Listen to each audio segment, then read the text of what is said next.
Hey guys, what's up? Welcome back to Digital Titans Google Ads stream number 6. And we are going to talk about right from where we left off in the previous stream, which was about Google bidding options. Because if you remember in the campaign settings video, we were looking at all the campaign settings and we discarded some of the settings saying that we would talk about them later. Now, Google Ads is obviously all about money, right? You're talking about spend ads, you're talking about your budgets, you're talking about how much to spend, where to spend, how much are you getting in return, all these things. Now, if you start looking at that, money on and bidding decisions and how much you spend is solely responsible for how much you get in return. Because ultimately, it's all about how much are you putting in and how much are you getting back. It's as simple as that. There's no big rocket science there. All you need to understand is how do you make decisions strategically, not blow up all your money and then end up without getting any conversions. There are a lot of businesses who have $1 million spends, but they don't make as much money in terms of the returns or in terms of the products that they sell. Now, you don't want to be in that situation. So if you don't want to be in that situation, you really have to understand how do you make the maximum out of your Google Ads campaign by thoroughly understanding how do you bid and how do you make sure you compete with people, but by not spending too much of money, because that's not the ideal situation, right? You would have to spend the optimum amount of money, then make returns out of that. That's how you survive and sail through the Google Ads boat. First things first, even before we understand what bidding is, you need to understand what you need to be very clear and you need to be laser focused on what your goal is. You can't have everything, guys. You can't say that I want branding, at the same time I want sales, at the same time I want a lot of conversions happening. You can't say that, but I don't want to spend much. Now, you can't have all these things at once and you can't balance out all these things at once, which brings us to the next part, which is how does Google charge me in the first place? When does Google charge me? All I know so far is if I am an advertiser and my ad shows on Google, I will be charged only when somebody clicks on my ad. That's all I know so far. Now, is there anything else to it? Is that all? Or do I need to keep anything else in mind? Is what we would be talking in this session where we speak about Google bidding options. And let's get started.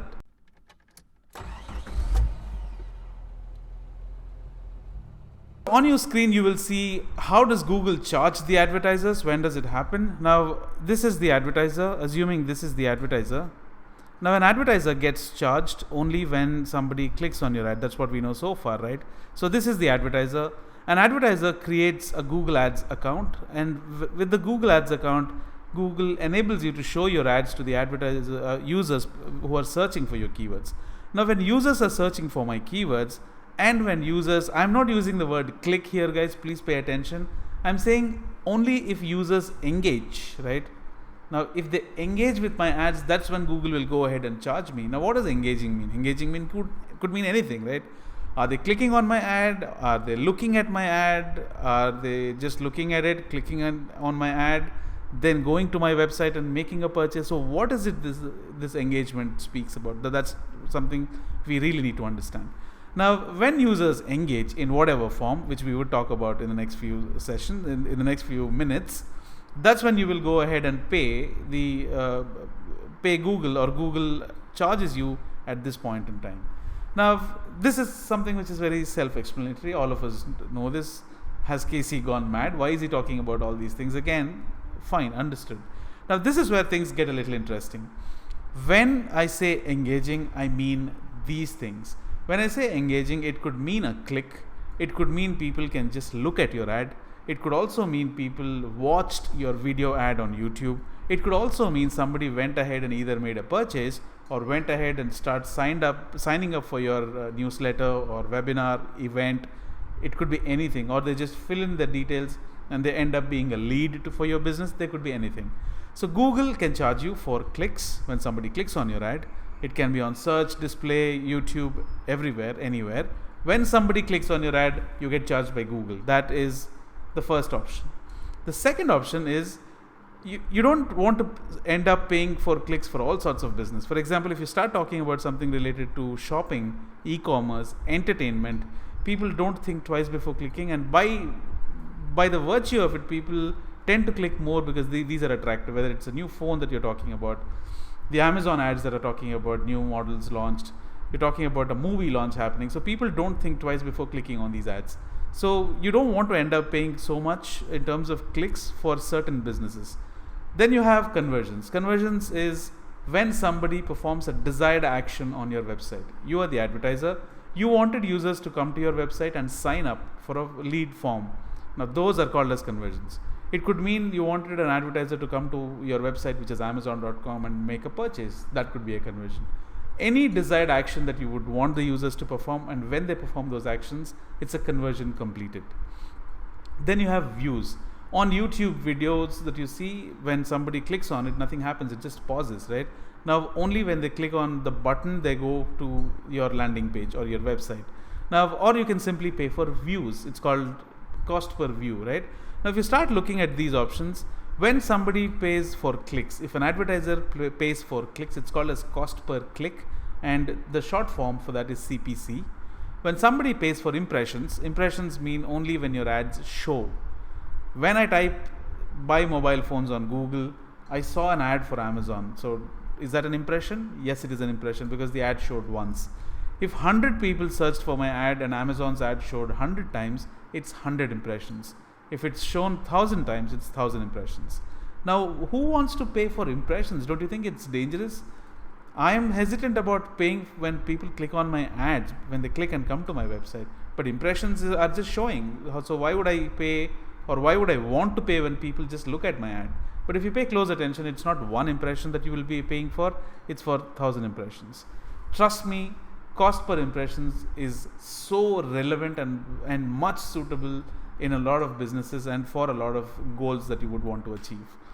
So when you pay for impressions and when you pay for 1,000 impressions, so for every 1,000 times my ad is shown, I would pay once. That's your cost per impression. Then you have conversions. You will only pay when somebody purchases a product on your website, or when somebody clicks on your ad and fills in a form. Only when there is a desired action performed, that's when you will go ahead and pay for conversions, and that's called as cost per conversions.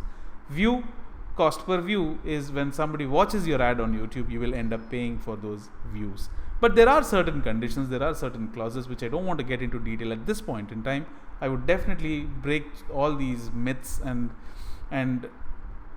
any confusion around these things in the sessions to come. Now basically you can either choose to pay. Who chooses it? You can choose it. You can say that okay, if you are the advertiser chooses whether he wants to pay for CPC or CPM or CPA or CPV, any of these things. Apart from these things, you will have certain things. When you talk about mobile ads, for example, you have something called a CPI, which is cost per install. You have something called a CPO, which is cost per order.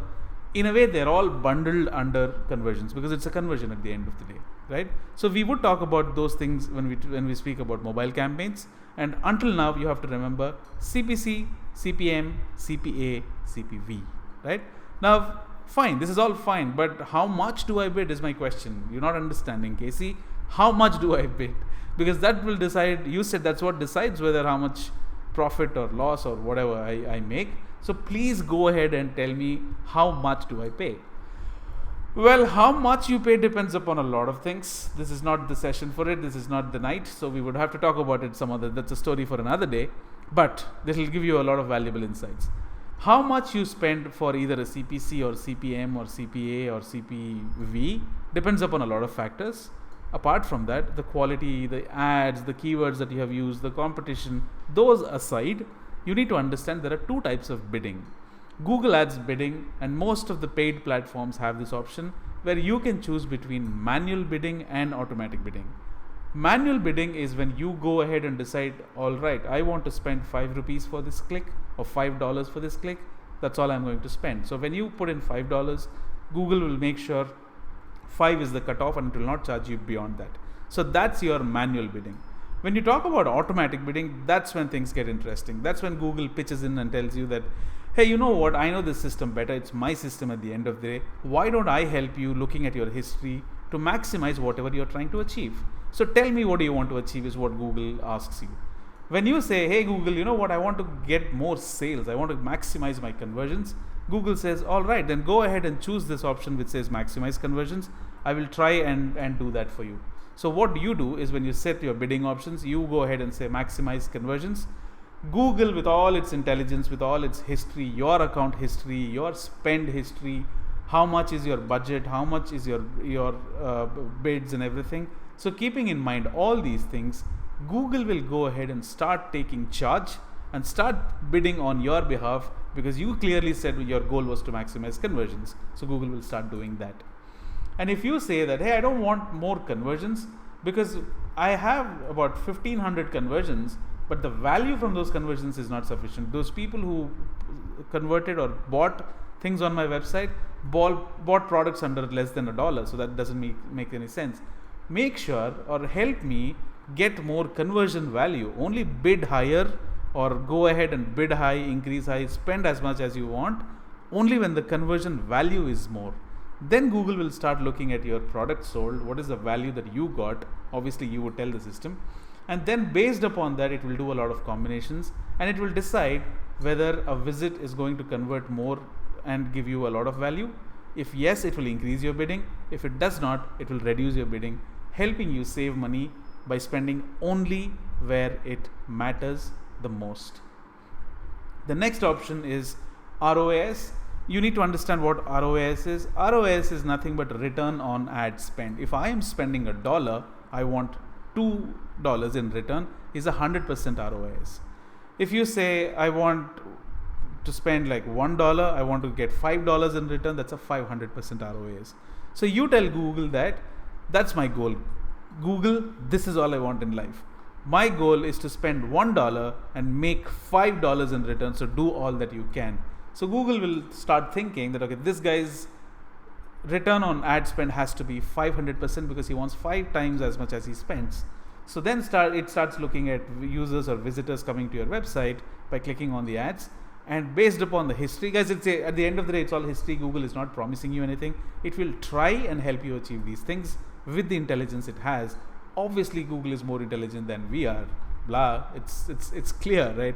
So based upon that is what Google will go ahead and bid higher where it matters. Then you have target CPA, then we have maximize clicks. Maximize clicks is self-explanatory. All I want is to get more clicks to my website, so please bid so that I get more clicks.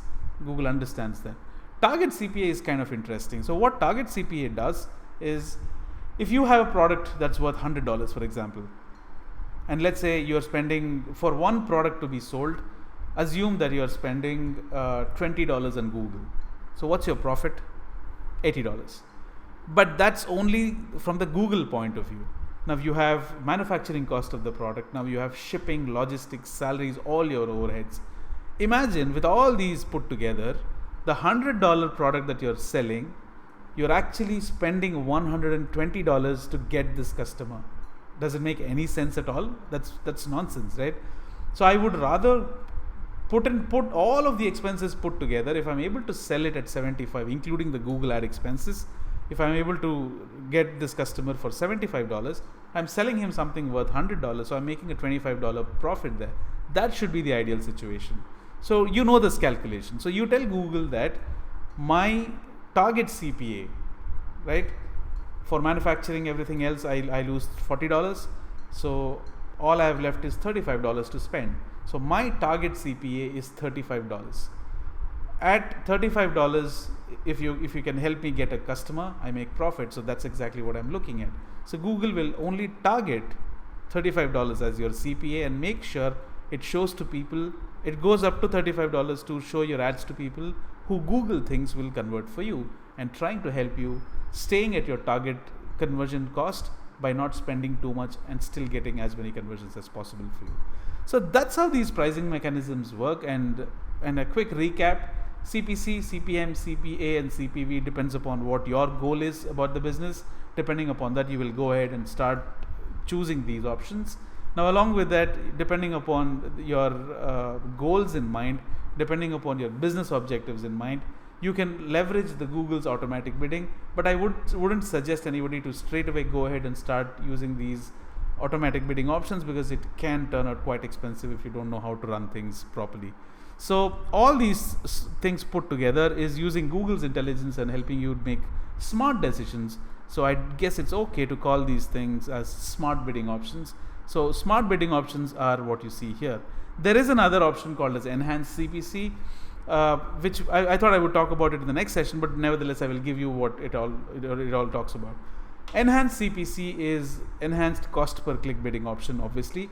Now what that does is, when a user comes to your website clicking on the ad, Google has a history and Google uses its intelligence to understand kind of things like if this guy is more prone to converting or less chances of converting.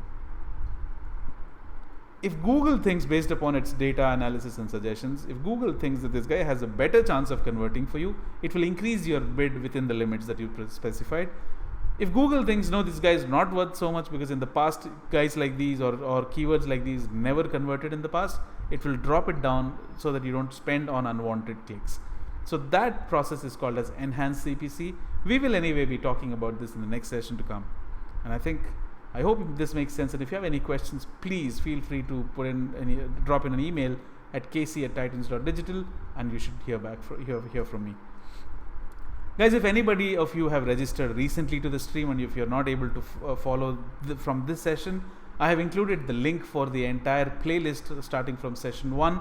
Please use that, and I've made it public so anybody can access it. So I think it should be easy for you going ahead. But stay tuned for the insider live sessions and webinars that's going to happen after your 15th session, because that's when we will have a webinar where we can discuss your questions, start looking at how you can get things done practically. I think that's about it. And if you still have not registered for the Google Ads live stream sessions every day, please follow this link I'm including and sign up so that you will get these sessions delivered to your inbox. At the same time, we will have frequent webinars, workshops, so that you can get a lot of things. Cheers guys, until then, my name is Casey, signing off. Ciao.